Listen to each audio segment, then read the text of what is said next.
All right, your eyes are on the box. You must be wondering what's happening here, right? That is a gift, and I'm not the one who has brought it for you. It hasn't been even Santa Claus. Who wants to see it? Trust me, it's not what you would expect from a vintage treasure box. And you know what? You don't even need two, because you happen to have a one. It is the special gift you were born with. The gift that gives you advantage over others, that gives you energy, that gives you purpose. And your gift back to the world is finding and developing that gift. Because those treasure troves are worthless if they're not lived and expressed effectively.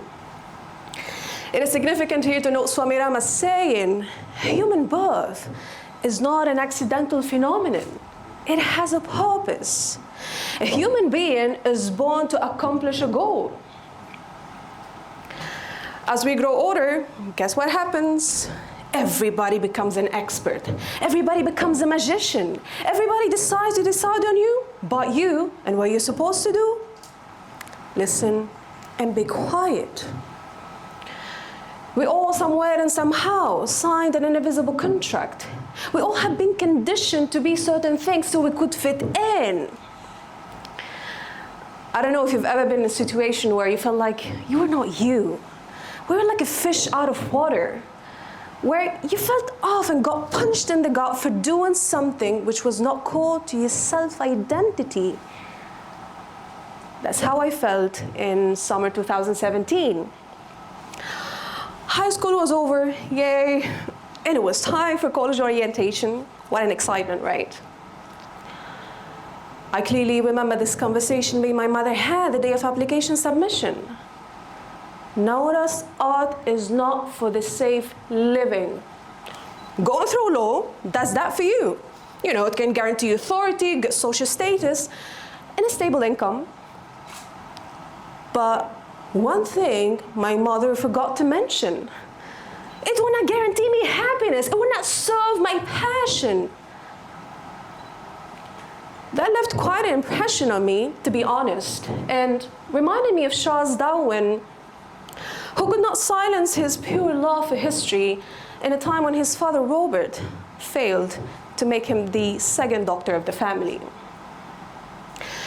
To get trapped in the shadow pursuits and take it all seriously was my family's concern. They believed in the perceived security, and I simply did not. I could clearly hear the notes from afar in a time when I was so hungry for finding my way and maximizing it.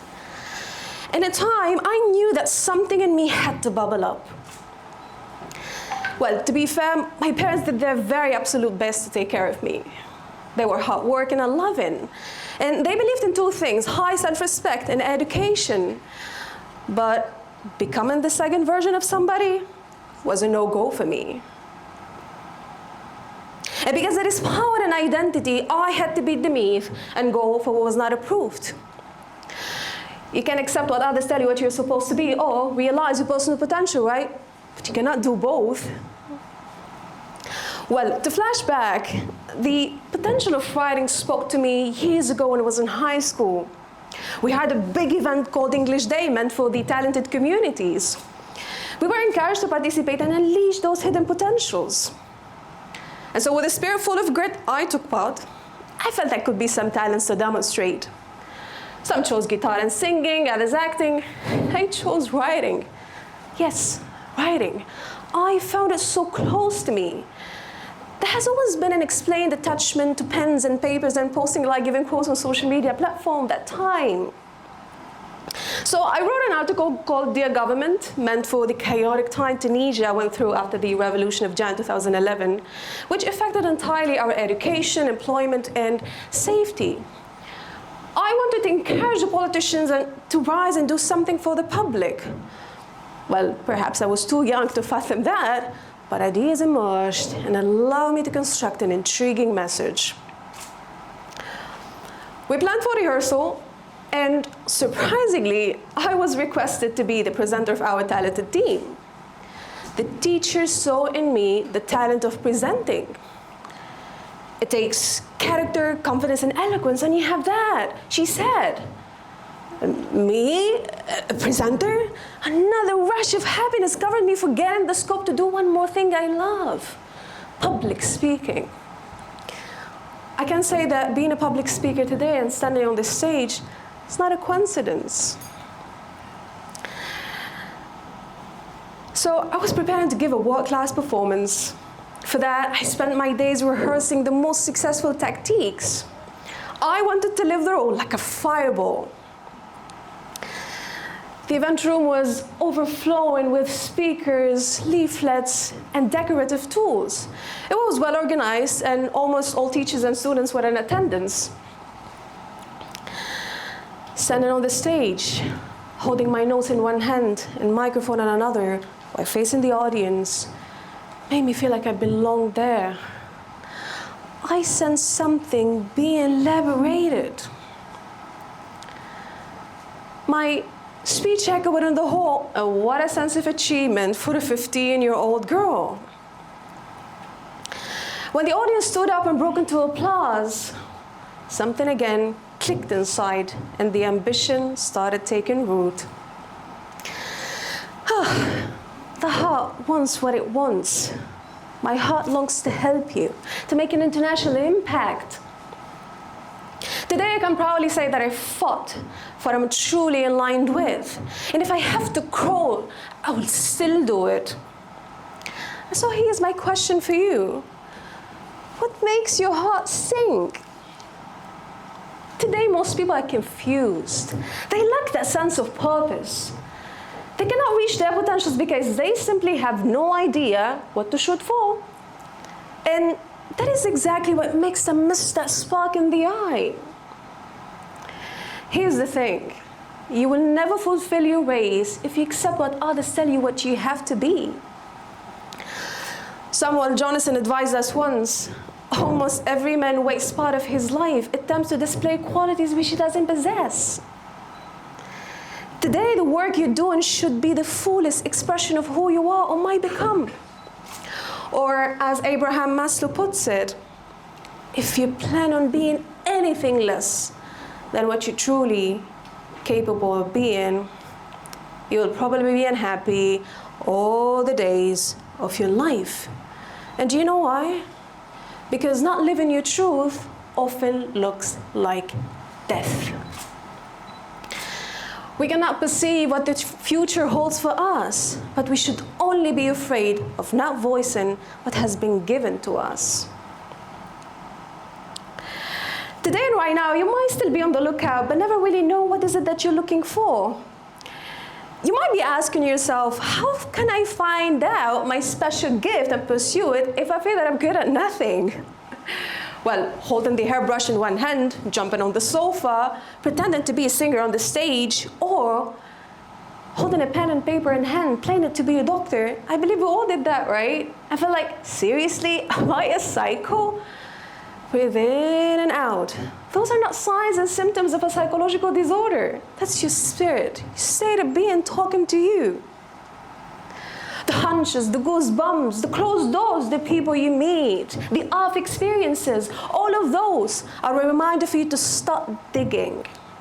All of those are a message for you to turn the iceberg upside down and dive deep and even deeper to find that gift you have in store. I want you to imagine the surface, what you've been told and believed to become. I want you to imagine it being those occupations and activities you're limiting yourself to. And then I want you to imagine your gift, your special gift, just right there, hidden below somewhere, shimmering and glowing in a vintage treasure box. And as you dive around, you start seeing multiple keys all over, everywhere, to help you open that box. Those keys are the skills you should fine-tune, the character you need to build, and the lessons you must learn.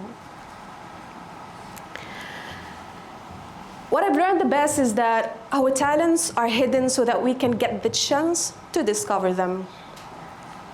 And your truth moments sometimes happen from a place you don't like, from a place you've never thought of. But most importantly, it's something you find when you look within. If that's where you are right now, I ask you to forget that it's hard because it's just a start. Try as many things as you could till you get the buzzing sound worrying you to stop. You will simply know that it's the right thing for you. It will keep rolling in your mind over and over again. And when you will not be doing it, you'll be thinking about it. It will take most of your time. It will give you that sense of jubilation and gratification. It's generally something that you will not be able to describe but feel in your being. On our way towards finding what we would love to be for the rest of our lives, we often grab a lot of dust. That comes in the form of other people's opinions, school systems, life experiences. I trust these questions can help you dust yourselves off. What is the one thing that gives me goosebumps? What am I good at versus what I want? What keeps me tired but still excited? What drives and gives me inner gratification? What keeps me alive? And what can I do with what I have? On finding the right answers, there will be tremendous challenges day in and day out. And that brings us to our second question. Are you willing to pay the price? Doing what you would like to do and finding the reason why you were put on this earth is not enough. Having said that, finding your gift takes courage, especially if you don't get to see the results as quickly as you would like. In 2022, the trade-offs demanded a higher price. I was struggling. I invested everything I had to build a coaching business. Every new achievement bought me an admission ticket to a more difficult problem. I lived with financial anxiety for many years. I was mocked. People called me crazy for being a high risk taker. And I will never forget that day when I woke up and found nothing but 20 dirhams in my pocket and 9 bounce checks under my name. Your dreams have to take a seat back for now was the one apish illusion my friends struggled to make me understand. And by the way, they're not my friends anymore. But you can say that I took Lisa Nicholas' advice very close to my heart. I want you to be willing to be strange. It is the same business that is today helping people find out their locked away gifts. Time went by and I got better and better. I started growing in areas that would help me move closer to my purpose. And so I started incorporating it in what I do professionally. I have simply made learning and development my focus in every job I have occupied, including those not to my liking. Remember, you are stronger and much more talented than what you're giving yourselves credit for. Walk on the path if you already know it. Take one simple step at a time. Embrace the hardships and see how the world will become a better place once you say yes to that gift you have in store and who you truly are. Here's a message from a gifted soul to a gifted audience. If you don't take your gift seriously, no one will. Seriously. Thank you.